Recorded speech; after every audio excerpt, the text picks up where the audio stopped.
어깨야, 무릎아, 지긋지긋한 그 이름 관절염. 관절염은 우리나라 45세 이상 성인 5명 가운데 1명이 겪고 있는 흔한 질환인데, 여러 가지 원인에 의해 관절에 염증이 생기는 것으로 대표적인 증상은 관절의 통증이다. 건강 A to G, 이번 시간에는 여러 부위에 나타나는 관절염에 대해 알아보자. 네, 관절염은 우리나라 45세 이상 성인에게 누구에게나 흔히 발생하는 만성 질환인데요. 나이가 들면 의례 생기는 병이라고 생각해서 치료 시기를 많이 놓치는 경우가 있다고 합니다. 네, 이렇게 관절염을 오래 방치하면은 통증은 물론이고 관절의 변형과 파괴를 불러올 만큼 심각한 결과를 불러올 수밖에 없는데요. 네. 오늘 건강 A to G 시간에는 자기 관절 오래 보존하세요라는 주제로 이 관절염에 대해서 자세히 알아볼까 합니다. 네. 오늘 도움 말씀 주실 분 모셨는데요. 네. K마디병원 황철호 원장께서 나와주셨습니다. 네. 안녕하십니까? 안녕하십니까? 반갑습니다. 우리가 이제 나이가 들게 되면 몸 여기저기에서 노화 증상들이 참 많이 나타나지 않습니까? 네. 예. 그중 대표적인 것이 바로 또 관절염이 아닐까 싶은데요. 원장님, 관절염은 누구나 겪어야 되는 그런 통과 의례 같은 뭐 그런 질환이라고요? 예, 그 관절염은 가장 대중적인 질병입니다. 네. 그 세계 인구의 6분의 1, 그리고 우리나라 45세 이상 성인 5분의 1의 관절염 환자인데요. 그 관절염이란 무엇이냐면, 관절은 그 끝에, 관절 끝에 연골이라는 게 있습니다. 뼈 끝에. 그 연골이라는 것이 뼈와 뼈가 부딪히는 것을 방지하는 쿠션 역할을 하는데, 그 연골이 마모가 돼서 뼈까지 돌출이 되게 되고, 그러면서 관절염이 진행하게 되는데요. 관절염이 진행을 하게 되면 관절 운동 범위에 제한도 생기고 통증이 심하게 되고 부종까지 생기는 그런 것이 바로 관절염입니다. 네, 원장님께서 관절염이란 뼈와 뼈가 부딪히지 않도록 방지해주는 연골이 닳아 없어지면서 염증과 통증을 유발하는 질환이라고 설명을 해주셨는데, 저는 사실 관절염이 나이가 들면서 생기는 노인성 질환이라고 생각을 했거든요. 근데 알고 보니까 아주 다양한 원인에 의해서 관절염이 젊은 사람들에게도 올 수가 있다고요? 예, 그렇습니다. 관절염은 과거에는 이제 나이가 들어서 생기는 병이라고 생각을 많이 했었는데요. 네. 요즘 들어서는 골관절염에 대한 인식이 많이 변화가 되었습니다. 네. 이제는 젊었을 때도 관절염이 생길 수 있다는 것이죠. 대표적인 예가 인대 파열인데요. 인대 파열로 불안정성이 생기게 되면 그 불안정성 때문에 뼈와 뼈가 자꾸 부딪히게 되고 연골이 마모가 돼서 관절염이 일어날 수가 있습니다. 그리고 요즘 젊은 분들이 또 과도한 일이나 업무 때문에 관절을 많이 사용하게 되는 경우가 많은데요. 그런 경우에도 관절염이 진행될 수가 있는 것입니다. 관절염의 종류에는 1차성 혹은 특발성이라고 하는 1차성 관절염과 2차성 혹은 속발성이라고 하는 2차성 관절염이 있습니다. 간단하게 설명을 드리면 1차성 관절염은 특별한 원인이 없이 퇴행성으로 변화가 생기는 것입니다. 보통 우리 관절염을 생각했을 때 나이가 들어서 퇴행성으로 생기는 그 관절염을 보통 1차성 관절염이라고 하고요. 오늘 이제 많이 소개를 해드릴 2차성 관절염은 특별한 원인이 밝혀진 경우입니다. 대표적인 원인이 외상, 질병, 변형, 기형 등이 있는데요. 외상이 있어서는 대표적인 게 골절과 인대 손상입니다. 골절이 관절면에 있을 경우에는 관절면이 불규칙하게 닫히게 되고, 그게 진행이 되면 외상성 관절염이라는 것으로 진행될 수 있습니다. 또한 인대 파열로 불안정성이 있는 경우도 관절염이 진행될 수 있는데, 그게 이제 앞서 말씀드렸던 것이고요. 또 질병에 있어서는 대표적인 게 류마티스 관절염, 그리고 결핵성 관절염, 그리고 통풍에 의한 대사성 관절염 등이 있습니다.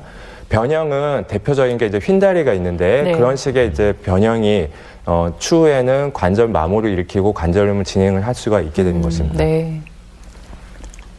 관절염의 증상에는 대표적인 증상들이 이렇게 나와 있는데요. 간단하게 설명드리면 아프고 뻣뻣하고 붓고 열나고 굽히고 피고 하는 게 힘든 그런 것이 바로 관절염의 증상입니다. 네. 이런 증상이 있을 때 적절한 치료를 하지 못하면 그게 더 진행이 되게 돼서 운동 범위 제한이라든지 나중에는 걸으시는 것도 많이 힘들게 되는 것입니다. 네. 네. 증상 말씀을 들어보니까 네. 꼭 제 증상 같은 게 관절염이 아닌지 살짝 걱정이 되기도 하는데요. 네. 이번에는 오해와 진실을 통해서 관절염에 관한 궁금증을 속 시원하게 풀어보도록 하겠습니다. 네.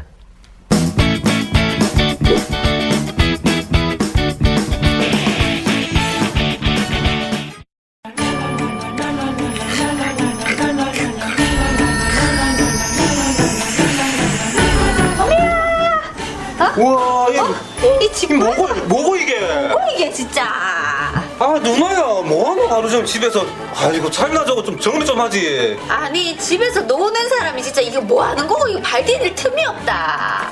아니, 하루 종일 집에 있으면서 이거 좀 치우고 하면 로봇 파는 거 왜 이러는데? 아니 진짜 야 진짜 네 팔 부러뜨리고 싶나 니도 어? 부러뜨릴라 진짜 이것들이 진짜 얼마 전까지는 내가 먹여 살렸거든 어디다 대고 가봤잖아 진짜 한마 진짜 아니, 그래도 그렇지. 이거 집에서 뭐 했나, 하루 종일. 이 팔 다 부숴놓고 이거 뭔데, 이게? 누구는 나가서 하루 종일 일하고 누구는 집에서 뒹굴뒹굴 TV 보면서 질렐레 팔렐레 이런 집꼬라지 이렇게 만들어 놓고 되겠나?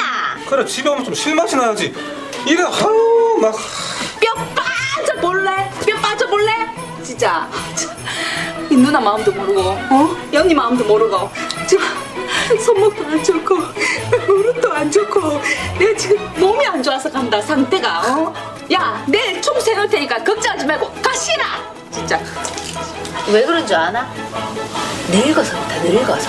난 이게 참- 자러 갈게. 야 뼈 빠져 아, 잘생겼다.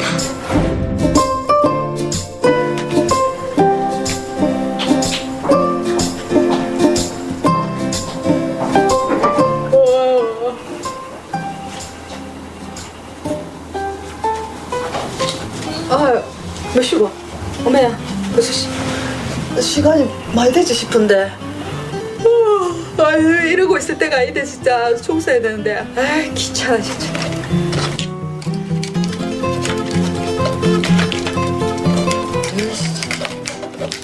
에이, 니 진짜. 확 붙여준다, 걔, 너는. 일단, 니 한숨 자라.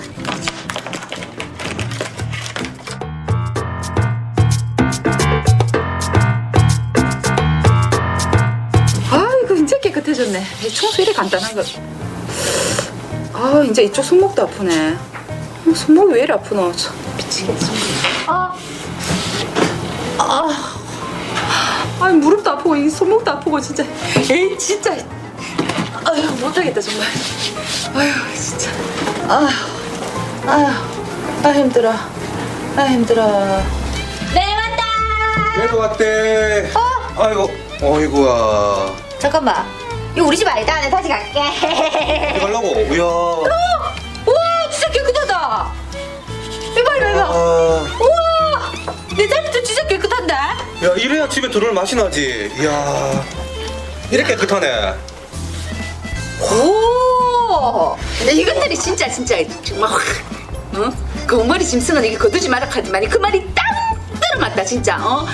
이 누나가 이 언니가 손목 아프고 무릎 아프다고 그렇게 얘기했는데도 귀담아 듣지도 않고 돈 번다고 유세 떨고 내 진짜 어이가 없어가지고 정말 진짜. 그래, 고생했어. 근데 어떻게 뭐 손목이랑 뭐 많이 아프나? 내 모레 월차 낼 테니까 같이 병원 가자. 내 데리고 갈게. 야, 병원은 무슨 병원이고, 야. 그리고 물렁뼈 먹으면 금방 낫는다. 물렁뼈? 그래. 물렁물렁하면 돼지 껍데기, 뭐 닭발, 동아리탕 이런 거 좀 먹으면 금방 낫는다, 금방. 야, 어머, 듣기 싫어. 야, 냄새가 저절로 나는 것 같다. 야, 비이상한다. 뭐 닭발, 도가니탕 뭐 족발 그런 거 난 못 먹거든. 진짜 비이상하게. 뭐 못 먹는다고? 그래. 야, 누나 얼마 전까지만 해도 닭발이 막 이렇게 막 뜯어먹고. 야만인. 야만인. 와. 야, 진짜 그러지 마라. 이거 보기도 싫다. 와, 나 오늘 보자. 오늘 누나 있어봐라. 내가 오늘 왜 다 낫게 해준다 진짜 내가. 우리가 무슨 민족? 배달의 민족이지. 배달의 민족. 오늘 내가 진짜 뭐라. 오늘 물렁물렁한 돼지 껍데기, 닭발, 족발, 나 족발 뼈 없는 닭발. 뼈 없는 닭발. 오늘 내가 다 시켜준다 오늘. 야, 진짜. 왜? 발도 꺼내지 마라. 그런 거 못 먹는다고 내가 몇 번 얘기했노? 내 말이 뭐 코로 듣나? 입으로 듣나 진짜? 안 먹다고. 못 먹긴 뭐 먹노? 잘못 먹으면서.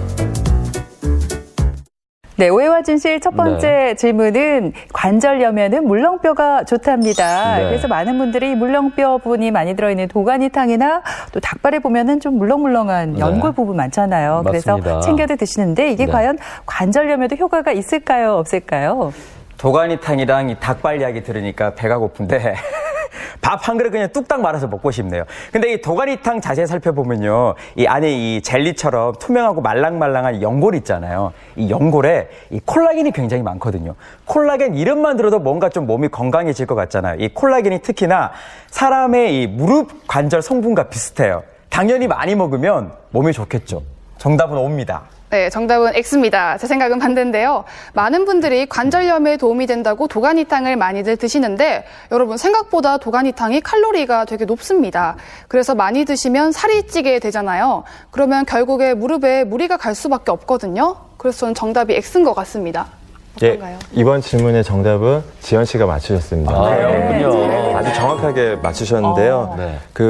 보통 많은 분들이 관절염에 좋다고 닭 껍데기라든지 닭발이라든지 돼지 껍데기라든지 네. 닭발이라든지 도가니탕을 즐겨 많이 드시는데요. 실제로 콜라겐이나 콘드로이틴 함유가 높은 것이 사실입니다. 네. 하지만 이런 것도 과유불급이라고 하고 또한 그 콜라겐이나 콘드로이틴이 그대로 흡수가 되는 게 아니라 그거는 입자가 크기 때문에 소화되는 과정에서 잘게 부서져서 아미노산 형태로 흡수가 되게 됩니다. 그렇기 때문에 일반 고단백 음식과 크게 다를 거는 없는데요.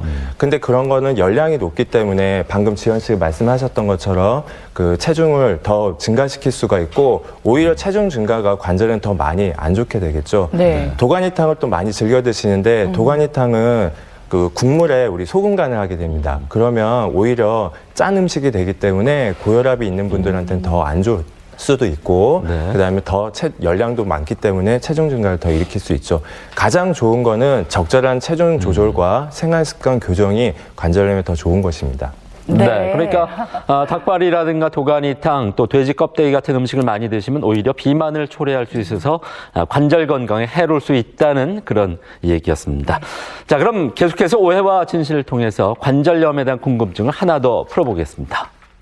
아니 무릎에 물을 빼야 한다니까. 뭘로? 뭐 주사로? 야 진짜 뭘 빼긴 빼. 진짜 함부로 이거 물 빼서는 안 된다고. 아유. 아니 니는 뭔지 알지도 못하면서 왜 자꾸 진짜 가져가지고 니네 정말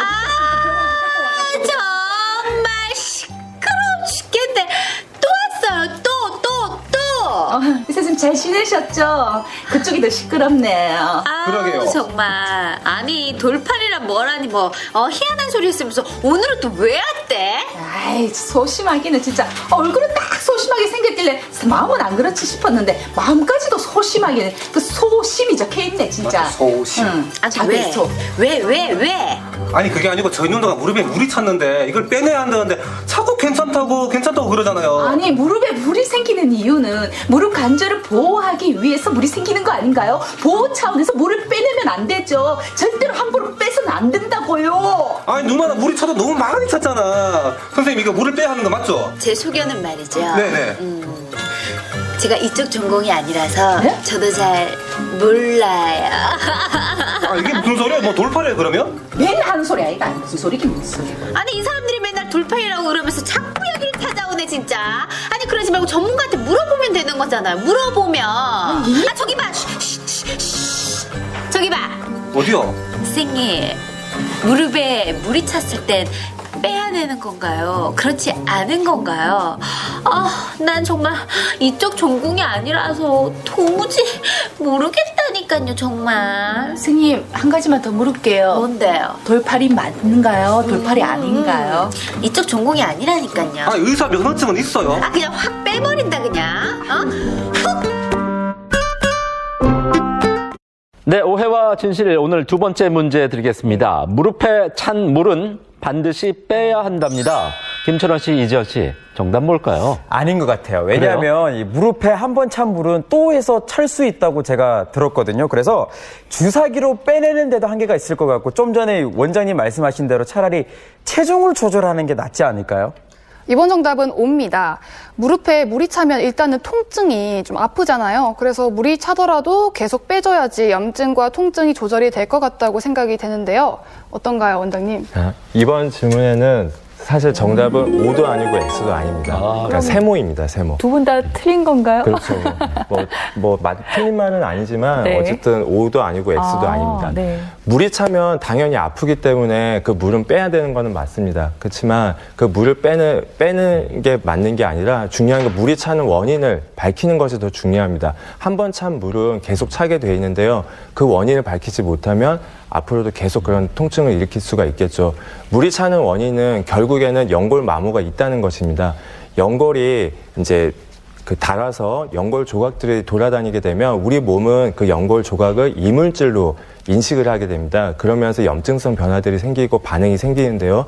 그 염증성 반응 때문에 물이 차는 것입니다. 또한 그 연골 조각들이 돌아다니면서 관절막을 계속 자극을 하게 되고 그것 또한 또 물이 차게 하는 원인이 되는 것입니다. 네, 아하. 그렇군요. 네. 한번 물이 차면은 계속해서 찰 수 있기 때문에 그 원인을 정확하게 파악하고 올바른 치료를 해야 된다 이렇게 말씀해 주셨습니다. 그렇습니다. 그리고 원장님께서 관절염의 종류 말씀하실 때 원인을 알 수 없는 1차성과 네. 2차성이 있다고 해주셨는데 그러면 2차성 관절염을 일으키는 원인이 되는 질환에는 어떤 게 있나요? 예, 그 2차성 관절염을 일으키는 원인이 되는 질환에는 크게 4가지로 제가 준비를 해봤습니다. 어깨 관절에는 회전근개 파열에 의해서 관절염이 일어날 수 있습니다. 또한 손목 관절에서는 척골 충돌 증후군이라고 해서 그 충돌 증후군에 의한 관절염이 발생할 수 있고요. 무릎 관절의 경우에 가장 대표적인 게 휜다리입니다. 휜다리에 이상이 있을 때 그것을 방치를 했을 때는 그게 관절염이 진행될 수 있고, 발목 관절의 경우에는 외측 발목 관절 인대 손상을 제대로 치료를 하지 않으면 관절염이 일으킬 수가 있습니다. 네. 정상 관절과 진행된 관절의 차이는 연골이 마모되고 닳아서 뼈까지 다 노출이 되는 것인데요. 어깨 관절에 있어서도 지금 좌측을 보시면 어깨 정상 관절이고 우측이 이제 회전근개 파열을 제대로 치료를 하지 않아서 상완 골두가 견봉으로 치고 올라가서 관절 공간들이 다 붙어버리는 관절염이 진행된 사진이고요. 손목 관절의 경우에 왼쪽이 정상 그 손목 관절이라면 그 척골 충돌 증후군이라고 해서 척골 양성 변이가 있는 경우에 제대로 치료를 하지 않으면 그 척골이 계속해서 그 진행이 돼서 뼈에 붙어버리는 관절염이 진행이 됩니다. 무릎 관절의 경우에도 내측 관절 공간을 보면 좌측에 비해서 우측 사진이 관절 면이 붙어 있는 관절염이 진행된 것을 볼 수 있고요. 발목 관절의 경우에도 좌측에 비해서 우측을 보시면 안쪽 복숭아골 그쪽의 관절면이 붙어가지고 관절염이 진행된 것을 볼 수 있습니다. 이런 진행된 관절염에 있어서의 치료는 관절염이 진행이 돼서 관절이 붙어버린 경우에는 인공관절 치환술과 관절 유압술 이외에는 다른 치료를 할 수가 없습니다. 인공관절 치환술이나 관절 유압술의 경우 활동이 적은 노인분들이나 아니면은 류마티스 관절염 같은 환자의 경우에 있어서는 통증을 많이 감소시키고 만족도가 높은 치료로 요즘은 많이 각광을 받고 있지만, 반대로 활동량이 많으신 분들은 인공관절 치환술의 경우에는 그 인공관절의 마모를 일으키기 때문에 나중에 재치환술을 하는 확률이 높아지게 됩니다. 또한 관절 유압술의 경우에도 그 관절 운동에 제한이 생기기 때문에 평상시에 평지를 걷는 것 이외에 나머지 다른 활동에 있어서는 불편감이 없을 수가 없는 것입니다. 치료까지 말씀을 해주셨는데 좀 전에 우리 원장님께서 뭐 회전근개 파열이 되면 2차성 이제 관절염이 발생할 수 있다고 하셨잖아요. 그러니까 저도 생각해 보니까 요즘에 이 팔을 조금만 들어도 굉장히 이게 어깨가 아파요. 그래서 혹시나 회전근개 파열이 아닐까 좀 의심이 되던데 괜히 왜 또 들어보면 이 병 아닌가 이런 생각 들잖아요. 네, 회전근개 파열에 대해서도 한번 짚어주시면 제 어깨가 좀 나을 것 같아요. 예. 그 회전근개 파열의 경우에 보통 이제 30대에서는 파열이 있는 경우는 거의 없고요. 하지만 이제 회전근개 파열의 원인을 제가 짚어드리도록 하겠습니다. 회전근개 파열의 원인에는 외적 원인과 내적 원인이 있는데요. 외적 원인의 경우에는 견봉의 모양이 변형이 생긴 충돌 증후군이라는 게 가장 대표적입니다. 또한 급성 손상이라든지 과사용으로 인해서 회전근개 파열이 일어날 수 있고요. 내적인 원인으로는 가장 대표적인 게 이제 퇴행성 변화죠. 그리고 혈류 공급이 불충분해서도 힘줄 파열이 올 수도 있고요. 힘줄 성분의 변화, 염증을 오래 놔두게 되면 힘줄 성분 자체가 변화가 생기면서 파열이 일어날 수가 있는 것입니다. 충돌 증후군이란 어깨 위쪽 뼈, 견봉과 힘줄, 회전근개 사이에 마찰 및 충격을 일어나서 그 힘줄에 손상을 일으키게 되는 것을 충돌 증후군이라고 하고 있습니다. 지금 보시면 이 정상의 회전근개가 여기에 힘줄이 보이는데요. 이렇게 미끈하게 허옇게 보이는 것이 정상의 회전근개라면 충돌 증후군에 의해서 마모가 되고 손상이 된 힘줄은 이런 식으로 좀 너덜너덜한 그런 형태로 변화가 생기는 것입니다. 회전근개 파열은 진행하는 질환입니다. 30대 때 충돌 증후군으로 인해서 어깨가 통증이 생기고 움직이는 게 제한이 생기고 했을 때 적절한 치료를 하지 않으면 40대가 되면은 이런 식으로 회전근개가 부분 파열이 발생하게 됩니다. 부분 파열이 발생하게 되었을 때도 또 적절한 치료를 하지 않으면 점차 진행을 하게 되는데요. 보통 1년에 4mm씩 파열이 커진다고 보고 있습니다. 50대에는 완전 파열이 되고 그게 60대에 더 진행이 돼서 70대가 되면 이렇게 광범위한 파열이 돼서 상완 골두라든지 관절이 다 보일 정도로 힘줄 자체가 너덜너덜하게 되는 것입니다. 네, 거의 없네요, 힘줄이. 네.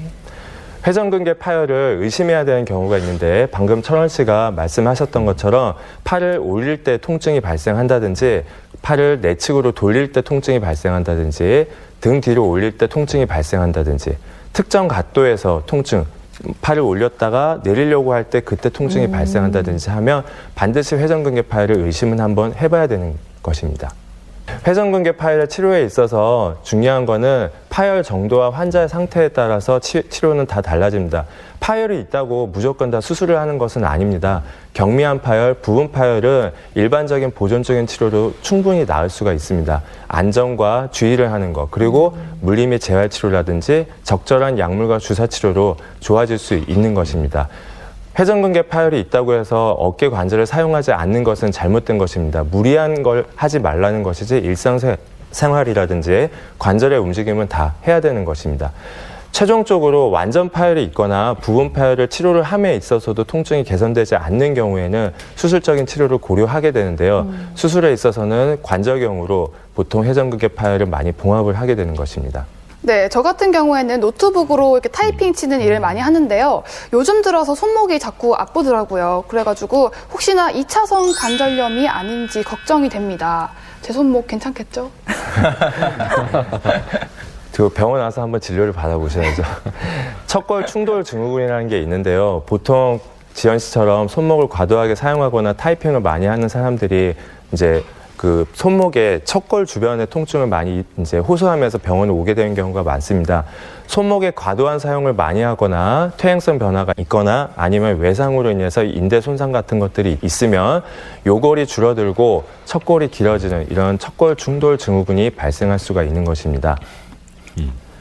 척골 충돌 증후군의 진행에 있어서 설명을 드리면 이런 척골두가 요골의 높이보다 높이 올라가게 되면서 척골두는 월상골이나 삼각골과 계속 부딪히게 돼서 연골 연화증을 일으킬 수도 있고 삼각 연골 복합체라는 것이나 아니면 월상 삼각골 인대가 파열이 일어날 수가 있는 것입니다.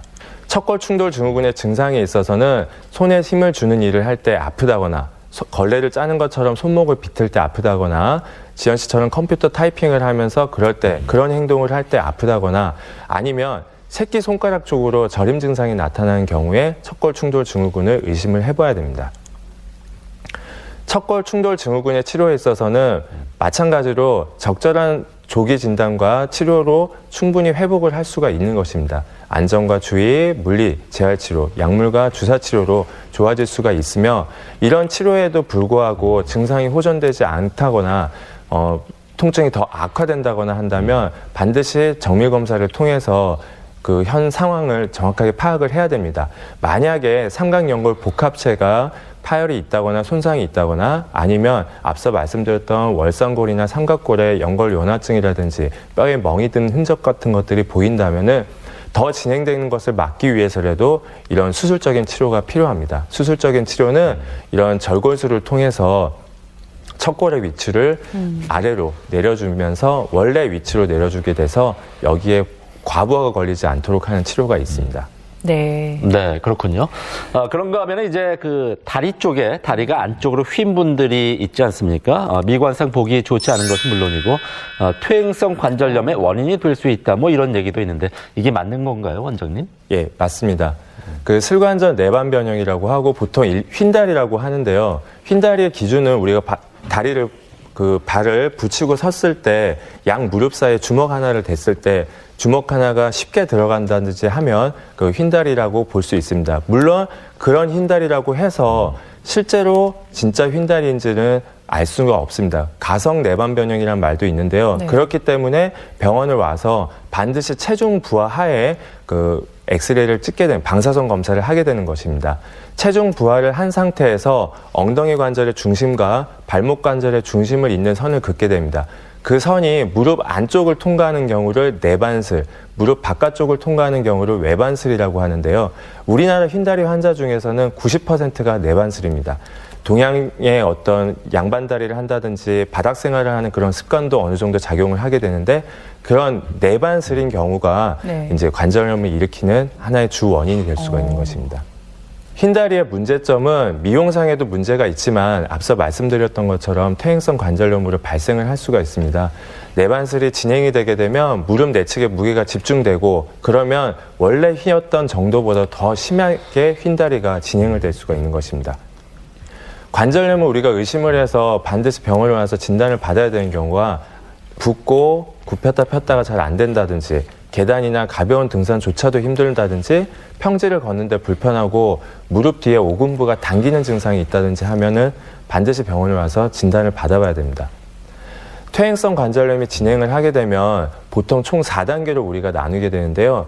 1단계의 경우는 애매한 경우를 말씀드리는 겁니다. 2단계의 경우는 진행을 하면서 보기와 같이 이런 골극들이 형성을 하게 되고 3단계가 되면서 관절면이 점점 좁아지기 시작하게 됩니다. 4단계가 되면 이렇게 관절면이 완전히 붙어버리는 것입니다. 휜다리의 치료에 있어서는 관절염 증상이 없는 경우에라도 휜다리가 본인이 휜다리라면 생활습관 변경과 그 다음에 근력 운동을 하는 것이 좋습니다. 휜다리인 경우는 관절염 발생 확률이 높기 때문입니다. 생활습관 변경에는 양반다리라든지 쪼그려 앉는 것들을 자제하시고 계단 오르내리기라든지 등산 같은 관절에 무리 가는 것을 하지 않는 것이 좋습니다. 관절에 좋은 운동에는 대표적인 게 수영, 고정자전거, 걷기, 스트레칭 등이 있고요. 관절에 나쁜 운동에는 달리기라든지 등산, 줄넘기, 탁구, 배드민턴 등이 있습니다. 근력 운동에는 가장 손쉽게 대표적으로 할 수 있는 것이 앉은 자세에서 무릎을 쭉 밀어 올리면서 그 힘을 주게 되면 여기 허벅지 전방부 근력을 강화시켜주는 운동을 하게 됩니다. 허벅지 전방부 근력이 무릎 관절에 가장 도움되는 운동이기 때문입니다. 단 휜다리 치료에 있어서 관절염 증상이 있는 경우에는 더 정확한 치료가 필요합니다.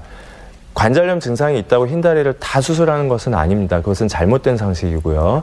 생활습관 변경과 근력 운동 그리고 적절한 치료를 통해서 충분히 그 진행을 막을 수가 있습니다.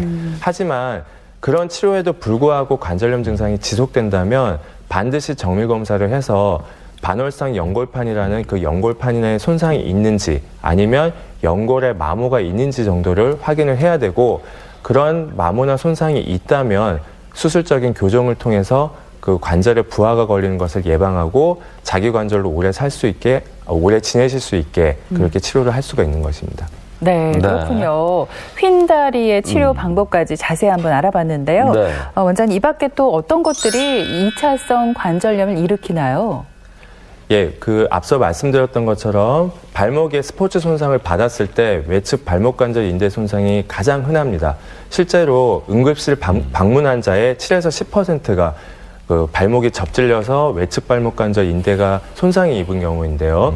손상이 있다고 다 어떤 적극적인 치료가 필요한 것은 아닙니다. 손상에도 정도가 있는데요. 1도 손상의 경우에는 하나의 인대가 손상을 받은 경우고 2도 손상의 경우에는 하나의 인대가 완전히 끊어지는 파열을 받은 경우입니다. 3도 손상의 경우에는 2개의 인대가 완전 파열이 있는 경우를 말하는 것입니다. 외측 발목 관절 인대 손상의 진단에 있어서는 보통 이학적 검사를 해서 진단을 할 수는 있는데요. 압통이 있다든지 아니면 불안정성 검사를 해서 건측, 그러니까 안 다친 반대쪽 발목에 비해서 좀 더 불안정성이 있는 게 느껴진다거나 아니면 이런 전방 스트레스 검사를 했을 때 앞쪽으로 당겼을 때 전 외측 부분이 움푹 파여 들어가는 것을 관찰해서 우리가 진단을 할 수는 있는데요. 보통 급성 손상의 경우에는 발목이 많이 붓고 아파합니다. 그렇기 때문에 이런 이학적 검사로는 정확한 진단을 할 수가 없습니다. 네. 그래서 방사선 검사를 하게 되는데요. 방사선 검사에서는 이런 스트레스 검사를 하게 됩니다. 내반 스트레스 검사와 전방 스트레스 검사가 있는데요. 내반 스트레스 검사에서는 우리가 이런 거골의 경사각을 보고 판단을 합니다. 반대쪽과 비교해서 5도 이상의 거골 경사각이 있다면 인대 파열을 의심을 해야 되고 전방 스트레스에서도 반대쪽에 비해서 5mm 이상이 앞쪽으로 당겨진다면 불안정성이 있다고 보고 인대 파열을 의심하게 되는 것입니다. 외측 발목 관절 인대 손상의 치료에 있어서는 1도나 2도 손상, 2도 손상은 아까 인대가 하나가 파열된 거라고 했는데요. 인대 하나가 파열이 있다고 해서 수술을 하지는 않습니다. 프라이스라고 해서 그 보존과 휴식과 그리고 냉찜질 그리고 적당한 그 보조기 치료를 통해서도 충분히 좋아질 수가 있습니다. 또한 그런 보조기 치료가 끝난 다음에도 이런 물리 및 재활 치료를 통해서도 좋아질 수 있는데 제가 환자분들한테 가장 많이 설명을 드리는 것이 이 비골건 근력 강화 운동입니다. 이런 고무밴드를 활용을 해서 바깥쪽의 근육을 강화시켜주면 그 이쪽의 발목 외측 부분의 관절의 불안정성을 예방할 수가 있게 된 것입니다. 또한 두 개의 인대 파열이 있는 3도 손상의 경우에는 이런 대표적인 치료들을 수술적인 치료를 하게 되는 것인데요. 저 같은 경우는 이런 실제 인대보다도 더 강도가 높다라고 지금 나와 있는 특수 섬유 밴드를 이용해서 인대 재건수를 해주게 되는 것입니다. 네, 오늘 이렇게 관절염, 특히나 2차성 관절염의 종류와 진단, 치료까지 쭉 알아봤습니다. 원장님 끝으로 시청자들께 해드리고 싶은 말씀이 있다면 좀 해주시죠. 예. 허리 디스크 같은 경우는 보통 대부분 수술적 치료를 하지 않고 비수술적 치료를 해야 된다는 말이 많이 이제 일반적인 통념으로 돼 있고 실제로 맞는 말입니다. 적절한 약물과 물리치료, 그다음에 신경차단술 등 여러 가지 비수술적 치료들이 많이 개발되어 있습니다. 하지만 관절의 경우는 다릅니다. 조기에 진단을 해서 정확한 치료를 해야 되고 조기 진단에 있어서 만약에 정말 수술적 치료가 필요하다면 그 수술적 치료를 통해서 자기 관절로 오래오래 아주 건강하게 보존을 하면서 지낼 수가 있는 것입니다. 제가 좋아하는 명언이 있는데 티모스 테라시라는 분이 말씀하신 것입니다. 언젠가라는 말은 당신의 꿈을 무덤으로 가져가서 당신과 함께 묻어버리는 질병이라는 말이 있습니다. 그 언젠가라는 말은 치료에 있어서도 마찬가지인데요. 자기 관절로 오래오래 잘 사용하고 싶다면 지금 당장 오늘 병원으로 오셔서 정확한 진단과 치료 계획을 잡는 것이 중요하겠습니다. 네. 관절염은 보니까 일평생 누구나 겪게 되는 그런 질환입니다. 그런데 어느 질환과 마찬가지로 방치하게 되면 관절의 변형과 파괴까지 올 수 있다고 하니까 조기 진단과 치료 꼭 잘 받으시길 바라겠습니다. 네. 지금까지 시간 도움 말씀에 K마디병원 황철호 원장께서 수고해 주셨습니다. 네. 오늘 고맙습니다. 네, 고맙습니다.